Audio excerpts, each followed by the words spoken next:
जामवंत के वचन सुहाए। हनुमान जी को जामवंत की ये बात बड़ी अच्छी लगी। अब आप ये विचार करिए कि जामवंत उस समूह के सबसे वृद्ध थे और हनुमान जी सबसे युवा। जिस घर में वृद्ध की बातें अच्छी लगे, जिस घर में वृद्ध की बात का मान हो, उस घर के सारे काम जो हैं वो स्वतः ही बन जाते हैं। हनुमान जी अत्यधिक बलशाली हैं, अतुलित बलधाम, बल के भंडार हैं। वे कह रहे हैं कि मैं संपूर्ण समुद्र को पी जाऊंगा, रावण को उसके लंका सहित उठा करके ले आऊंगा, मैं संपूर्ण लंका नगरी को समुद्र में डूबूंगा। हे जामवंत, मैं आपसे पूछ रहा हूँ, उचित सिखावन दीजो मोहि। एक बलशाली पुरुष कह रहा है कि मैं ये कर दूंगा, वो कर दूंगा, और वहां जामवंत क्या कहते हैं? नहीं, बल का काम यहाँ रहने दो। क्या यहाँ काम है? बुद्धि का। बुद्धिरास है वो, ज्ञानिना अग्रगण्यम है। यहाँ बुद्धि का कार्य है। तुम बस इतना करो कि यहाँ से जाओ और माता सीता का पता लगाओ कि वे वहाँ सकुशल है कि नहीं।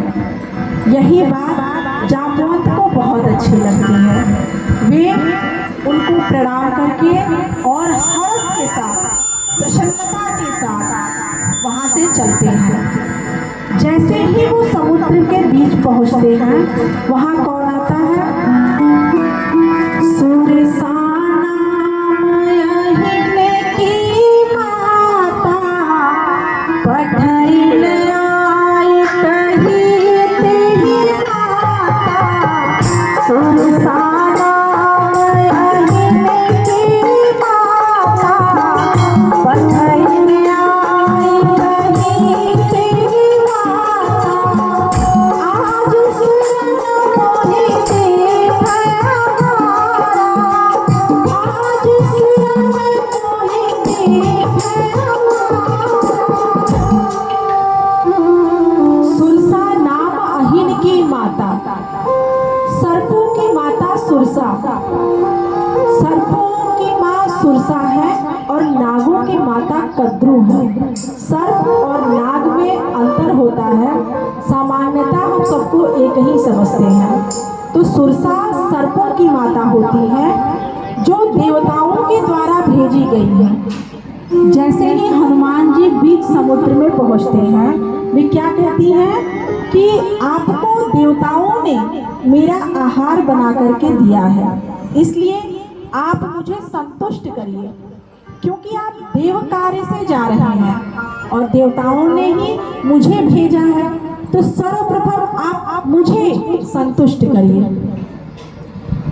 इंद्र विचार करते हैं कि ये अतुलित बलशाली तो हैं, किंतु ये रावण के नगरी में जा रहे हैं जिसने समस्त देवताओं को परास्त कर दिया है। तो क्या इनके पास बुद्धि है?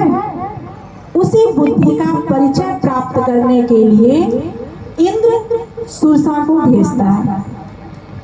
सुरसा को ये वरदान प्राप्त होता है कि वो जिसके भी सामने अपने मुख को खोल दे, वो बिना उसे संतुष्ट किए नहीं जा सकता है, उसे कोई मार नहीं सकता है। उसके पास ब्रह्म का वरदान है।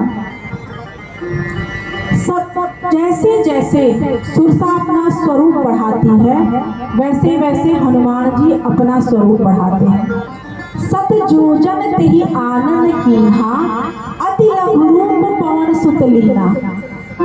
वो अपने मुख को 400 कोस फैला लेती है।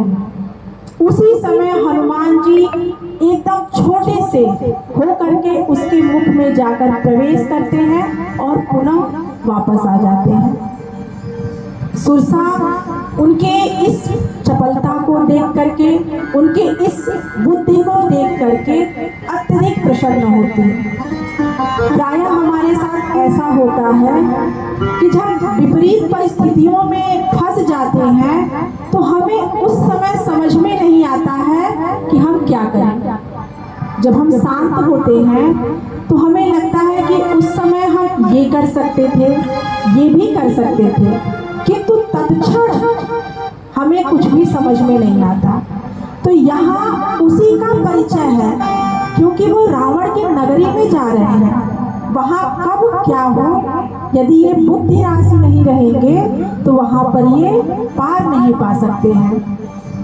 भगवान पवन सुत के बुद्धि को देख करके सुरसा बहुत प्रसन्न होती है और उनसे क्या कहती है कि देवताओं ने आपको जिस कार्य के लिए भी भेजा है आप उसमें सफल होंगे।